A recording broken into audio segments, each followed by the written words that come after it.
What if the difference between you and the top 1% of the world's most successful people isn't talent or luck, but a small set of daily tools hidden in plain sight?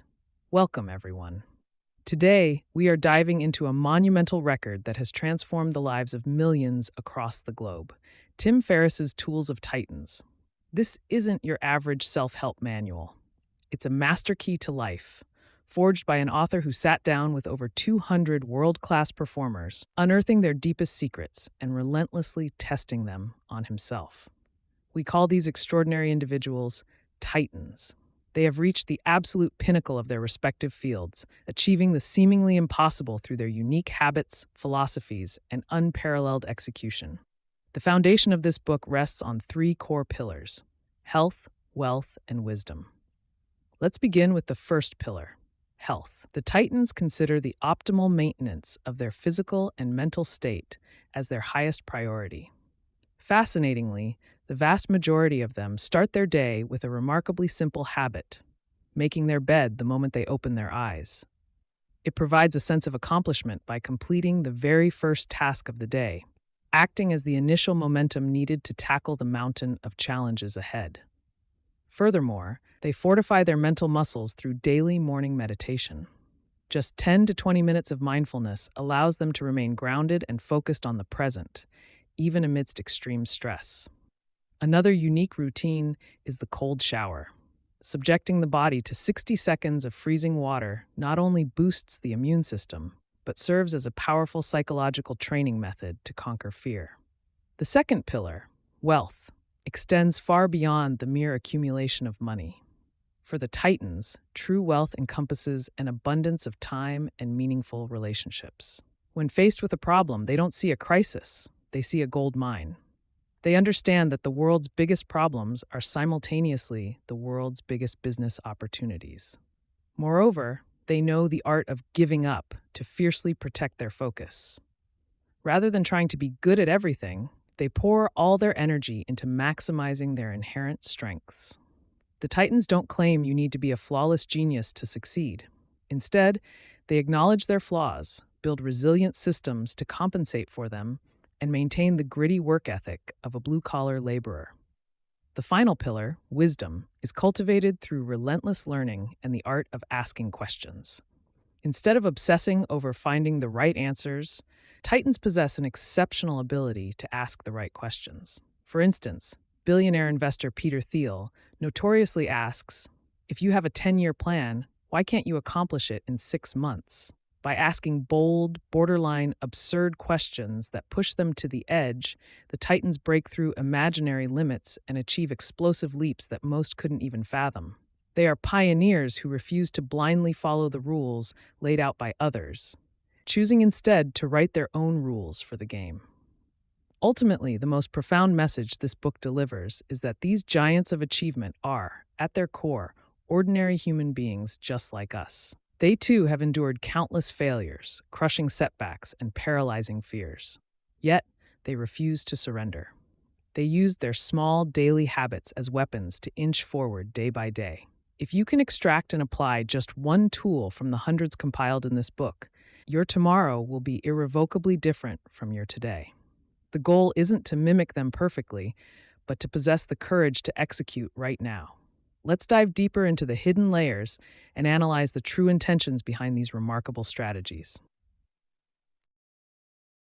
Welcome to The Explainer. Today, we are diving deep into Tim Ferriss's monster of a book, Tools of Titans. We're basically cracking open the personal playbook of the world's absolute best performers to see what we can steal for our own lives. I mean, think about it. What if you could get your hands on the actual recipes that billionaires, cultural icons, and elite athletes use every single day? Well, that's the exact question that drove Tim Ferriss to interview nearly 200 of them, turning all that wisdom into a practical guide. And this quote right here, this tells you everything you need to know about the book's philosophy. This isn't your standard self-help guide, not at all. It's more like a personal treasure chest of habits and beliefs that Ferriss tested and gathered for himself. The way Ferriss sees it, he's not really an interviewer. He's more of an experimenter, a human guinea pig. Every single tool, every routine, every weird supplement in this book, he's vetted it himself in the real world. If it didn't work for him, it didn't make the cut. Simple as that. Now this is maybe the most important rule of all. Ferris practically begs you to treat this book like a buffet or a choose-your-own-adventure story. You are not supposed to read it from start to finish. The real goal is to just poke around and find the one or two things that really click for you. And believe it or not, this old classic from Benjamin Franklin actually gives us the structure for the entire book. It's the framework Ferris used to sort this mountain of information, and it's the exact path we're going to follow right now, starting with the one that underpins everything else. Okay, so let's get into the healthy foundation. Think of this as the physical and mental bedrock that everything else is built on. This is the engine room. So what does this even mean, embrace the suck? Well, it's this idea of learning to love the hard stuff. Training in the rain while everyone else is inside. It's about pushing yourself on purpose, because when you do that, you build a kind of resilience that's just bulletproof. One pattern that pops up over and over again is intermittent fasting. A surprising number of the high performers in the book, especially guys over 45, use it not really as a diet, but as a tool for mental sharpness. It's pretty fascinating. Okay, I know. Discipline is freedom sounds like a total contradiction, right? But what former Navy SEAL Jocko Willink means is that to actually become tougher, you have to act tougher first. It all starts with small, non-negotiable habits, like his legendary 4:45 a.m. wake-up call. That one decision sets the tone for the entire day. All right, let's move on to the wealthy mindset. And we need to be really clear here. This isn't just about money, not even close. It's about having an abundance of time, of relationships, of impact. It's a whole mindset that creates value everywhere it goes. This idea, which comes from Scott Adams, the creator of Dilbert, is a total game changer. He says forget about fixating on big goals, like I want an MBA. Instead, focus on building good systems, things you do every day, like practicing your programming skills. See, a goal is something you achieve once, but a good system pays you back over and over again. And then you have this question from billionaire Peter Thiel. This one is designed to kind of break your brain in the best way possible. The point isn't to literally do 10 years of work in 6 months. It's to make you question all the artificial limits and rules you put on yourself, to force you to think way bigger. Here's another one from Thiel that really forces you to stop and think. He's asking this to get you to think from the ground up, from first principles, instead of just following the herd. He's looking for those rare, contrarian ideas that are incredibly valuable. This quote from Derek Sivers just perfectly sums up this whole section, doesn't it? Success isn't about having more information. Come on, we're all drowning in information. It's about consistent action. It's about having the right systems to actually do the things you already know you should be doing. So, finally we get to the WISE toolkit.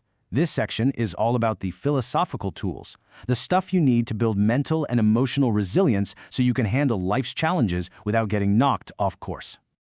Okay, this right here, Tim Ferriss says this is his single most valuable mental exercise. It's called fear setting. Instead of letting some vague fear paralyze you, you drag it out into the light. You write down the absolute worst-case scenario, what you do to fix it, and what the benefits of trying are. And you almost always realize the fear is way bigger in your head than in reality. And Brené Brown takes that idea a step further. This is a call to action. It's not just about facing fear. It's about learning to thrive in the discomfort of the arena. That place where you're actually trying things and maybe failing. Because that's where all the good stuff happens. Naval Ravikant just lays it out so simply.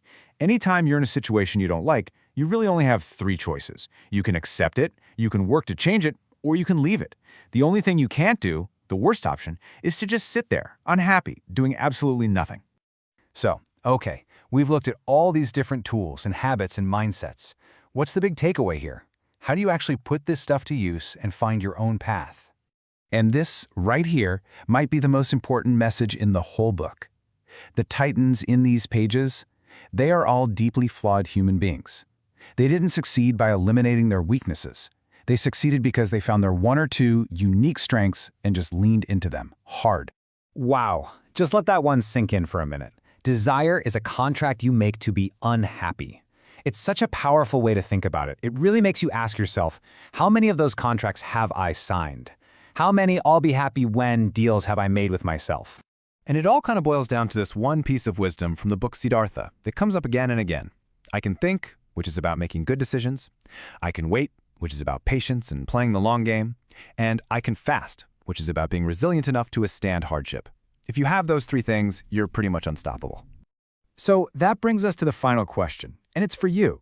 Because this whole playbook shows that you don't need some massive overhaul. You just need to pick one small thing and test it out. So what's it going to be? Because the smallest things, when you do them over and over, they become the big things that change everything.